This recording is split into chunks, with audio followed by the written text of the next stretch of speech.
अस्सलाम वालेकुम जी। एक बार फिर आपको खुशामदीद। और मैं उम्मीद करता हूँ कि आपके रमज़ान के रोज़े बहुत अच्छे गुजर रहे होंगे और आप लोग ख्याल कर रहे होंगे एक दूसरे का, अपना और कोरोना से बचने की एहतियात कर रहे होंगे। लास्ट टाइम हमने आईटी के हवाले से हाफ चैप्टर पढ़ा था और हमने ये बात की थी कि इंफॉर्मेशन जो है वो एक ऑर्गेनाइजेशन के लिए सबसे, सप्लाई चेन के पर्सपेक्टिव में सबसे इम्पोर्टेंट चीज़ है।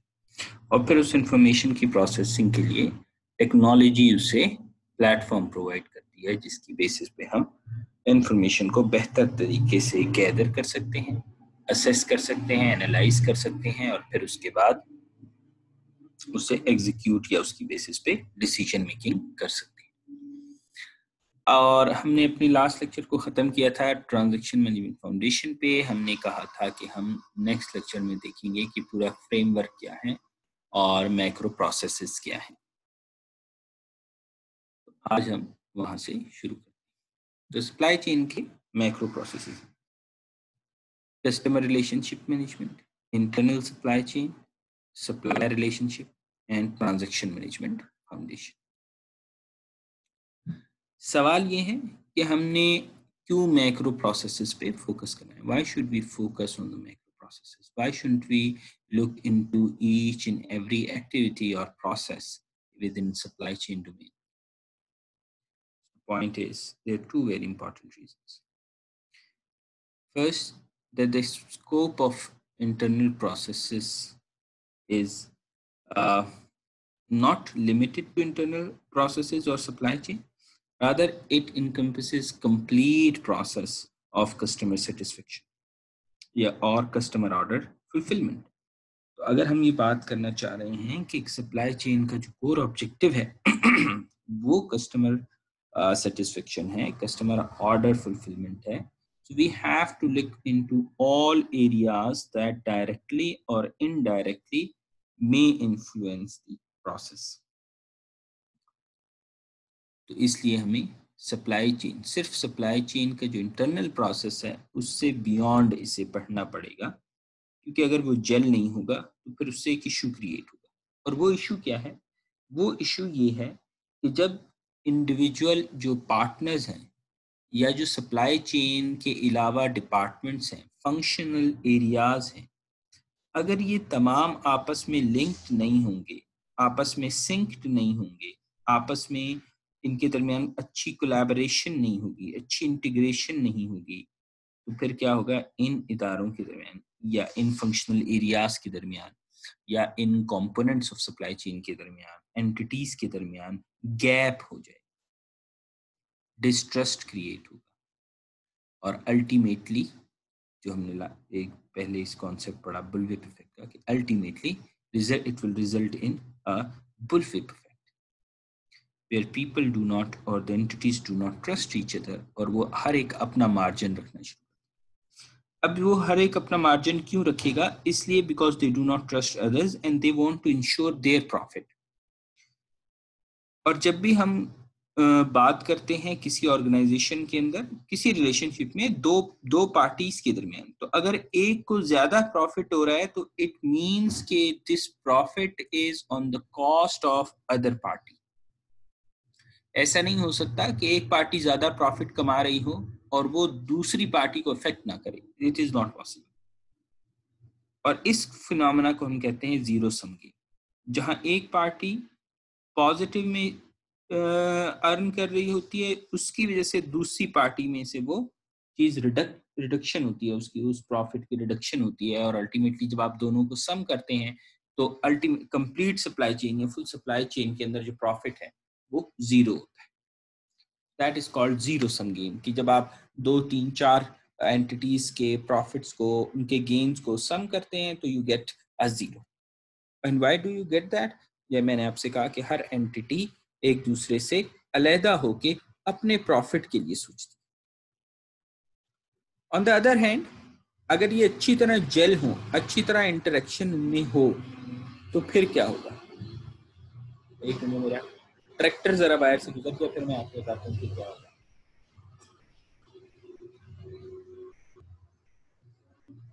हाँ जी, अल्लाह अकबर। अगर ये अच्छी तरह जेल हो, इंटीग्रेटेड हो और एक दूसरे के साथ कोऑर्डिनेट करें, कोलैबोरेट करें, तो फिर क्या होगा? फिर complete supply chain holistic approach को देखेगी और प्रॉफिट मैक्सिमाइजेशन के ऊपर जाएगी। कोई एक पार्टी, कोई दो parties within the supply chain, within the organisation इसकी ओनरशिप लेंगी और वो सारा प्लान करेंगी और सबके साथ कम्युनिकेट करेंगी, जिससे नतीजा क्या निकलेगा? नतीजा हर कोई उस प्रॉफिट को इंजॉय करेगा। इसमें सबसे इम्पॉर्टेंट चीज़ ये है कि आपस में ट्रस्ट हो। अब ये ट्रस्ट कहाँ से आएगा? ये ट्रस्ट आएगा विजिबिलिटी से, जो हमने थोड़ी देर पहले लास्ट लेक्चर में हमने पढ़ा। ये इंफॉर्मेशन क्या करती है? विजिबिलिटी प्रोवाइड करती है। तो जब विजिबिलिटी होगी, एक सप्लाई चेन से जुड़े हर इदारे को, हर एंटिटी को, हर कंपोनेंट को, ऑर्गेनाइजेशनल कंपोनेंट को विद इन ऑर्गेनाइजेशन या आउटसाइड ऑर्गेनाइजेशन, जब उसे नजर आ रहा होगा कि कितनी डिमांड है, कितनी प्रोडक्शन का प्लान है, ये तमाम चीजें जब पता चल रही होंगी, तो अल्टीमेटली क्या होगा? Ultimately they will collaborate and maximize the profit. This is called positive sum. Now macro processes are applied to the evolution of software. अच्छा, हमने अब हम ये बात करें कि हम जब सॉफ्टवेयर बनाने की बात करें तो उसको क्योंकि इंटीग्रेट कराना है, जब उसको इंटीग्रेट कराना है तो फिर हमें बड़े लेवल के ऊपर प्रोसेसेस को देखना पड़ेगा। तो मैंने आपसे पहले बात की कि हम छोटी उसमें क्यों नहीं जाते,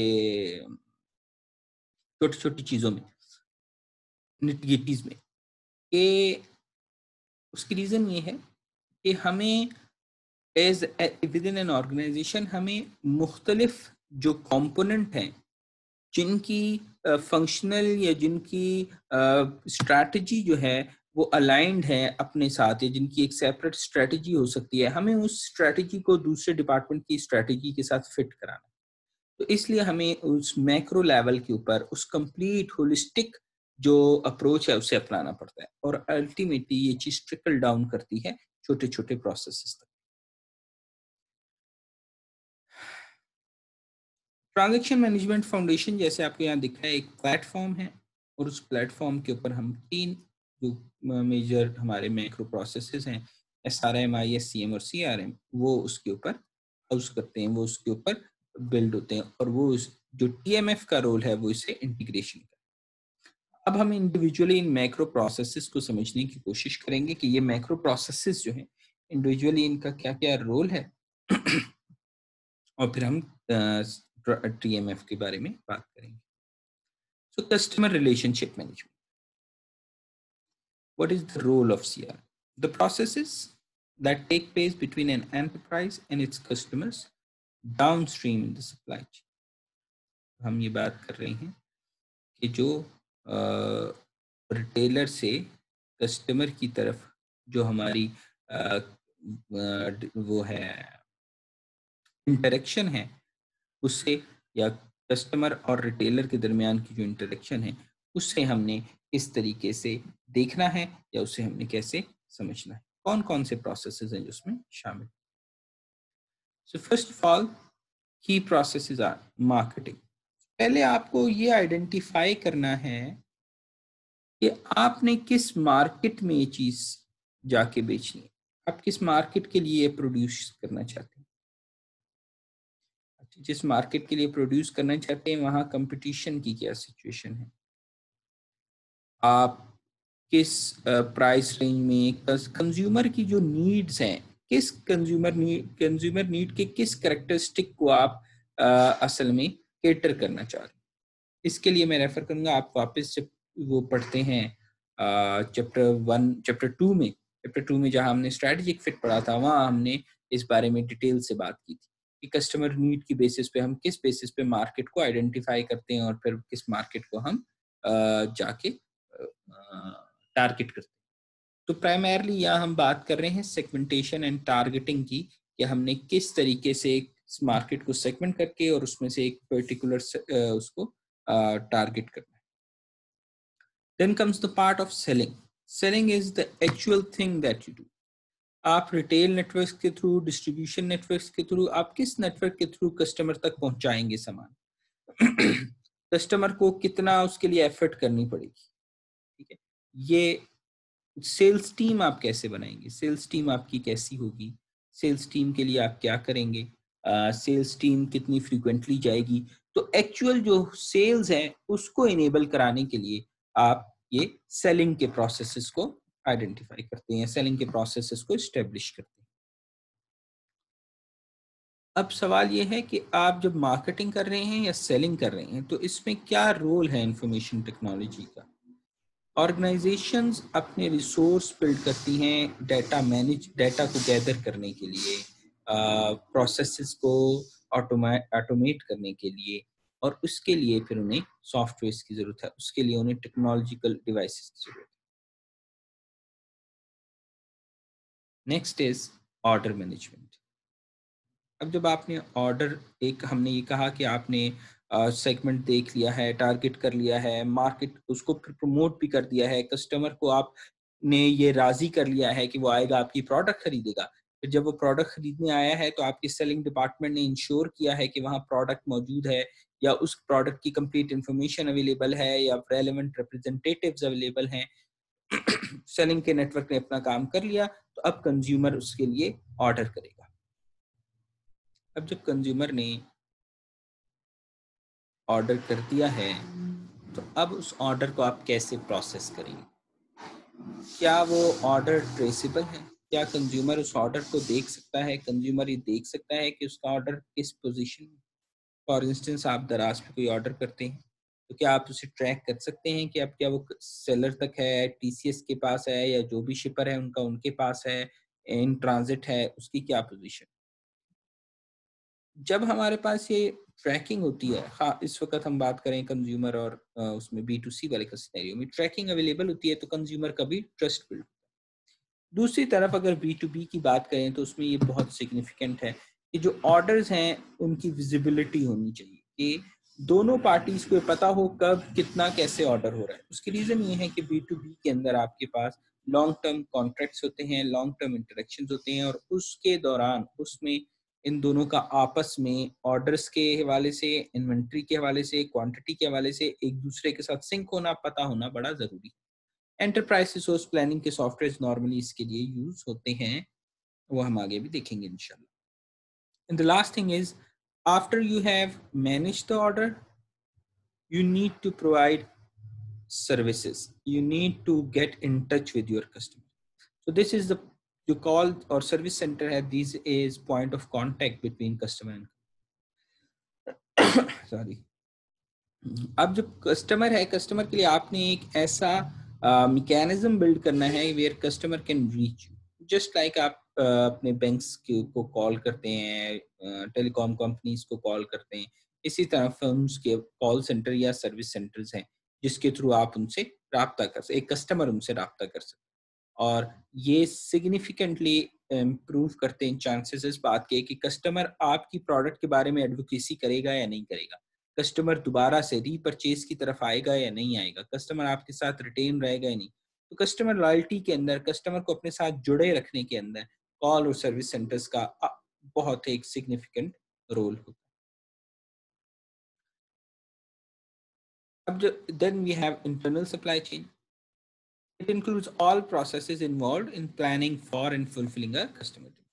अब हम बात कर रहे हैं कि हमें ये जैसे हमने कहा कि कस्टमर को हमने सर्विसेज पहुंचानी है, तो अब हमने ये देखना है कि कस्टमर के ऑर्डर के हिसाब से, कस्टमर किसको जो हमने मार्केटिंग के थ्रू वादा किया है उसके थ्रू हम कस्टमर को कैसे सर्विसेज प्रोवाइड करेंगे, कस्टमर के ऑर्डर को सेटिस्फाई करने के लिए क्या क्या रिक्वायरमेंट्स हैं, और उसके लिए हमें क्या इस तरह से किन किन चीज़ों की जरूरत पड़ेगी और हम कैसे प्लान करेंगे।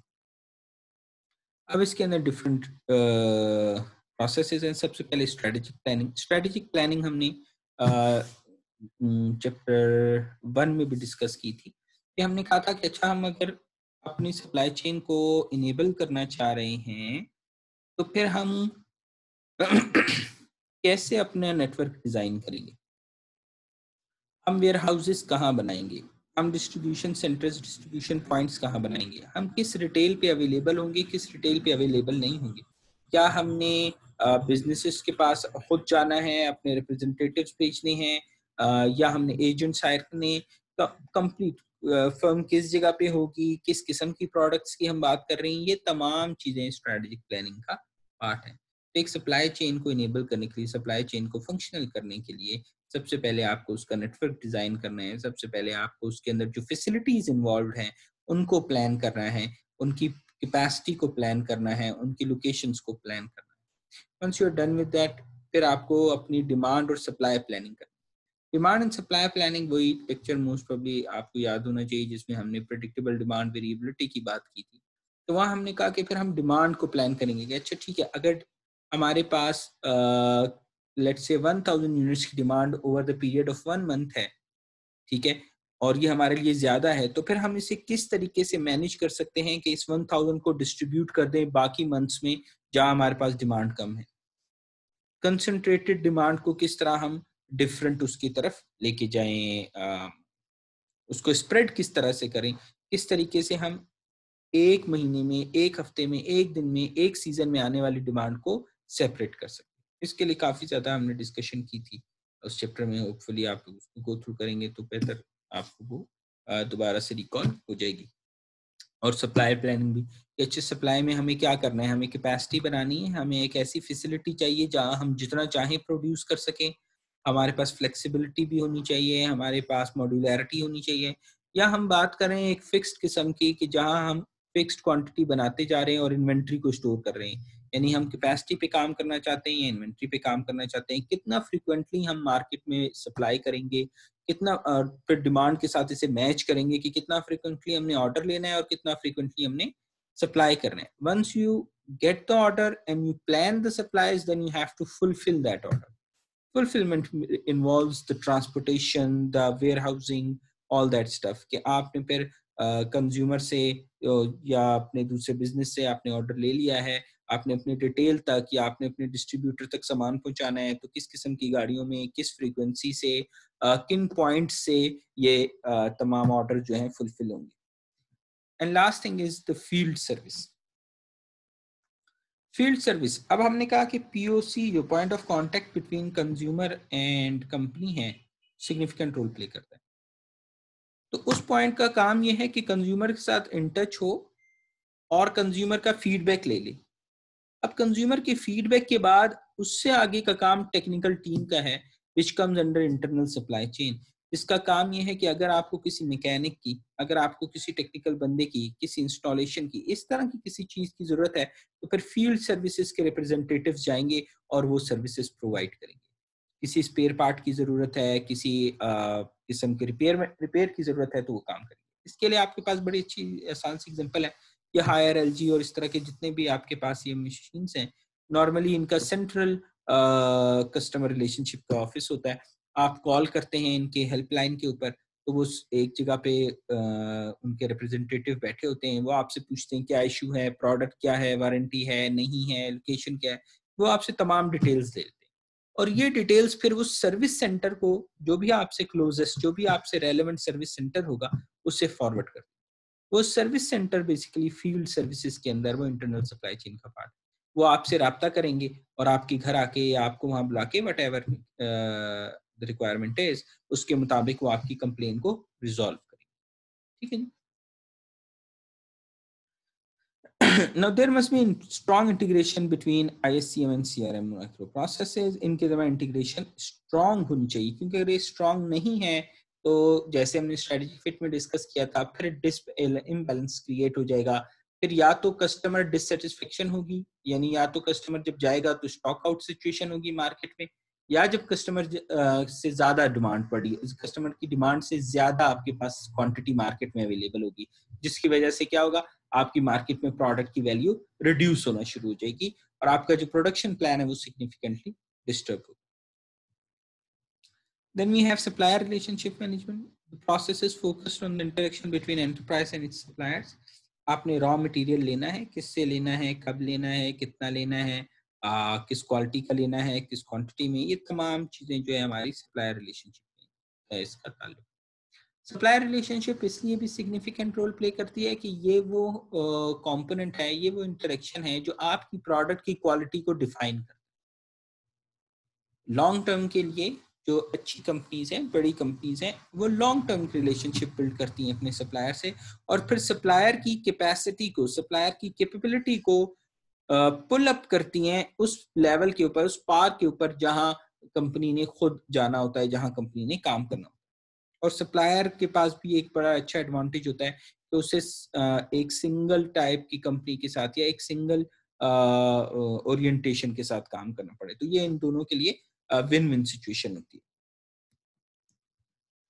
The key process is design collaboration. Design collaboration इसलिए इम्पोर्टेंट बात है कि हम इसकी एक एग्जांपल लेते हैं। आपके पास दो ऑप्शन है। फॉर इंस्टेंस, आप प्लास्टिक से कुछ डिजाइनिंग करते हैं, आपके पास कंप्यूटर डिजाइनर्स हैं, आपने कंप्यूटर एडेड डिजाइन कैड के थ्रू आपने डिजाइनिंग करवा ली, और अब आपने कहा प्लास्टिक को हमने प्रोक्योर करना है, उस प्लास्टिक के लिए हम प्लास्टिक के साथ हम ये प्रोडक्ट बना लेंगे। जो आपके डिजाइनिंग वाले हैं, they are not technical people, technical in sense of plastic, they are designers, they are good, they are artists, they can design, they can mold good designs। फिर आपको क्या करना पड़ेगा, आपको प्लास्टिक इंडस्ट्री के या प्लास्टिक के दो माहिर भी रखने पड़ेंगे, जो असल में आपको गाइड करेंगे किस किस्म का प्लास्टिक है। तो आपको जो प्लास्टिक के बारे में डिटेल है वो भी इन हाउस बिल्ड करनी पड़ेगी। ऑन द अदर हैंड, अगर आप सप्लायर के साथ एक अच्छा रिलेशनशिप बिल्ड करते हैं, उससे डिजाइन कोलैबोरेशन पे काम करते हैं, तो आप डिजाइन करेंगे और वो डिजाइन उसके साथ शेयर करेंगे कि हमें इस डिजाइन के लिए किस किस्म, कौन सा ऐसा मटेरियल होगा जो इसको इतने अरसे तक के लिए ड्यूरेबल बना सकता है, इस एंगल्स के ऊपर मोल्ड करवा सकता है, ये फिनिशिंग टच दे सकता है। और आपने जो अब इन हाउस एक्सपर्टीज प्लास्टिक के लिए बिल्ड करनी थी, अब वो आप आउटसोर्स कर देंगे, वो आपके जो सप्लायर है वो आपके लिए वो सारा काम वो कर लेगा। और आपको बेनिफिट क्या है कि आपको लेस रिसोर्स में काम हो जाएगा। सप्लायर को ये बेनिफिट है कि सप्लायर को ये अश्योरेंस है कि कंपनी मुझसे ही परचेज करेगी, वो लॉन्ग टर्म में अपने लिए प्लान करके कॉस्ट रिडक्शन के ऊपर काम कर सकेगा। तो डिजाइन कोलैबोरेशन इसलिए इंपॉर्टेंट है आपके लिए समझना और इस पे काम करना as a supply chain manager. Then we have कि हमने सोर्स फिर कहाँ से करना है। उसके लिए हम उसके लिए हम वो कॉल CFQs करेंगे, कॉल फॉर कोटेशंस करेंगे, बिड्स करेंगे और CFPs करेंगे, या कुछ भी जो भी रेलेवेंट वो है। पॉइंट इज कि हम सप्लायर्स को अट्रैक्ट करेंगे। Once we get the suppliers, फिर हम उनसे निगोशिएट करेंगे। We will try to come up with a better deal, with a better contract जो दोनों के लिए बेनिफिशियल हो, दोनों के लिए फायदेमंद। And then we will purchase that. Done with that, and then we have to collaborate with our suppliers, and there has to be a strong collaboration between these both ISCM and SRI। उसकी reason ये है कि आपने जो quality वादा किया है वो आप प्रोवाइड ही नहीं कर सकते unless you get a right raw material for the production process। TMF basically transaction क्या होती है? किसी भी किस्म का लेन देन, किसी भी किस्म का इंटरेक्शन जिसके अंदर कोई चीज देना, कोई चीज लेना, कोई फाइनेंसेस लेना देना, दो पार्टीज जब आपस में एक दूसरे के साथ किसी भी किस्म का लेन देन का, किसी भी तरह का सेल का, किसी किस्म के परचेजेस का, किसी भी किस्म का इंटरेक्शन करती हैं, दैट इज कॉल्ड ट्रांजैक्शन। जिसके अंदर कोई चीज ले दी जाए और उसके अगेंस्ट, यानी दो बंदे एक चीज लें उसके बदले कोई चीज लें, so that is transaction. Transaction management, तो हमें ये समझना पड़ेगा कि हम ये बात करें कि इन ट्रांजैक्शंस को हमें रिकॉर्ड करना है, और फिर उनको रिकॉर्ड करने के बाद अपने अंदर एबिलिटी प्रोड्यूस करनी है कि हम उसे एनालाइज कर सकें और अल्टीमेटली उससे कोई किसी किस्म का डिसीजन ले सकें। इस काम के लिए डिफरेंट सॉफ्टवेयर होते हैं, वन ऑफ विच या one family of which is enterprise software, enterprise resource plan, जिसमें हम बात कर रहे हैं कि कंप्लीट एंटरप्राइज के रिसोर्स को सिंगल प्लेटफॉर्म के ऊपर ले आया जाए और फिर उस उधर से प्लान किया जाए, फिर उधर से उसके ऊपर काम किया जाए। उससे ये होगा कि तमाम डिपार्टमेंट सिंगल प्लेटफॉर्म पे होके इंटीग्रेटेड, ज़्यादा बेहतर तरीके से इंटीग्रेट हो जाएंगे और अल्टीमेटली फर्म के लिए बेनिफिशियल रोल प्ले करेंगे। हम ऐसा करते हैं, इसकी इवैल्यूएट देख लेते हैं, एवोल्यूशन देख लेते हैं। एक रिटेलर है, किसी किस्म की रिकॉर्ड नहीं करता, आप बिस्मिल्लाह स्टोर पे जाते हैं, उससे केचप लेते हैं, शैम्पू लेते हैं, साबुन लेते हैं, वापस आते हैं। वो आपको पैसे देता है, वो शेल्फ में देखता है कम हो गए हैं, डिस्ट्रीब्यूटर को रिंग करके कह देता है जी कम हो गए हैं भेज। एक और रिटेलर है, आप उसके पास जाते हैं, यही सामान लेते हैं, वो रजिस्टर में नोट कर लेते हैं। अब उसने यहाँ से हमारी ट्रांजैक्शन रिकॉर्ड शुरू हुई। एक और सिस्टम में आप एक और कंपनी, एक और दुकान है, उस पर जाते हैं, उससे सामान लेते हैं, वो एक्सेल के अंदर से नोट। रजिस्टर में लिखते हुए ट्रेसेबिलिटी नहीं, रजिस्टर में लिखते हुए अगर ट्रेसेबिलिटी है तो बहुत हेक्टिक है, रजिस्टर में लिखते हुए क्विक सॉर्टिंग नहीं है। एक्सेल में लिख लिया, अब वो क्विकली सॉर्ट कर सकता है, उसके ऊपर बेसिक डाटा से रेलेवेंट बेसिक इंफॉर्मेशन के लिए काम कर सकता है। एक और शख्स है जिसने बारकोड स्कैन करने का सिस्टम लगा लिया, उसके पास एक्सेल से बेहतर एबिलिटी आ गई। फिर उससे नेक्स्ट लेवल पे ये है कि हमने हर ट्रांजैक्शन की बेस के ऊपर टाइमिंग और उसकी डिटेल्स और फिर उससे रेलेवेंट इन्वेंट्री का, कि जी इन्वेंट्री में कितने पड़े हैं, कितने रह गए, इन्वेंट्री के बारे में अलर्ट जनरेट कराना, हमने ये तमाम काम करने शुरू किया। और फिर इसके बाद हम इसी को आगे ले जाएं तो ये डिसीजन सपोर्ट की तरफ।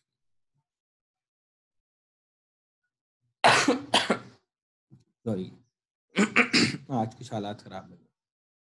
अच्छा, earlier systems focused on automation of simple transaction and the creation of integrated method of storing and viewing data across the enterprise. Enterprise के across जो मैंने आपको बताया कि हम कंप्लीट एंटरप्राइज के रिसोर्स को सिंगल प्लेटफॉर्म पे लाएं और इसी तरह इवॉल्व करें कि आज पहले डाटा रिकॉर्ड करना शुरू करें, फिर उस डाटा के एनालिसिस की एबिलिटी बिल्ड करें और फिर उस एनालिसिस की बेसिस पे डिसीजन मेकिंग को सपोर्ट करवा सकें। लेकिन ये जो भी आप सिस्टम अप्लाई कर रहे हैं, जिस भी किस्म का प्लेटफॉर्म बनाना चाह रहे हैं, इसकी वैल्यू किस चीज में है कि अगर आपकी डिसीजन मेकिंग इंप्रूव होती है तो। अगर आपकी डिसीजन मेकिंग में इंप्रूव नहीं हो रही तो फिर इस टीएमएफ का कोई फायदा नहीं। अगर ये इंटीग्रेट कराने के काबिल नहीं है, if it cannot integrate the 3 macro processes, then it has no value for your organization. The true value of a TMF is when it enables the integration across the board. ठीक है, अगर आपका कोई सवाल है तो आप जरूर अपना सवाल पूछें और उस सवाल को वीडियो के कमेंट में पोस्ट कर दें और फिर हम देखेंगे कि कोशिश करेंगे कि आपको अगले वीडियो में उसका जवाब दे दिया जाए। ठीक है, छोटी वीडियो इसलिए बना रहे हैं ताकि आपके लिए एक्सेस आसान हो। फ्यूचर ऑफ आईटी हम जो है फिर नेक्स्ट उसमें वीडियो में मैं इंशाल्लाह आपके साथ शेयर कर। Thank you very much. Again कोई भी आपका सवाल है तो आप ज़रूर पोस्ट करें। इसको बुक से पढ़ लें, ऑनलाइन भी इस चैप्टर अवेलेबल है, उसको ऑनलाइन पढ़ लें और इससे रेलेवेंट कोई एग्जांपल्स आपको समझनी है या जो भी आपका कंसर्न है, क्यूरी है, तो आप इस पर कमेंट कर सकते हैं।